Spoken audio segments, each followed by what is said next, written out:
কাইটে this this আবার phone ঠিক কইব আবার দিস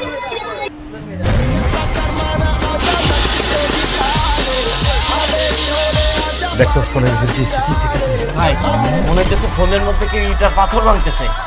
ভাই দেখছেন শালা কত খারাপ, একে তো আপনার থেকে টাকা নিছে, টাকা নিয়ে এই টাকা আপনার ফেরত দেয়নি, আপনার একটা ব্লাফ দিছে। দ্বিতীয়ত আপনি ফোন দিছে, ফোন রিসিভ করার পরে ট্যাং ট্যাং ট্যাং করে আপনার কান্না নষ্ট করে দিতে চাইছে। ভাই এবার কিন্তু ওর একটা উচিত শিক্ষা দিতে হবে কই দিলাম ভাই।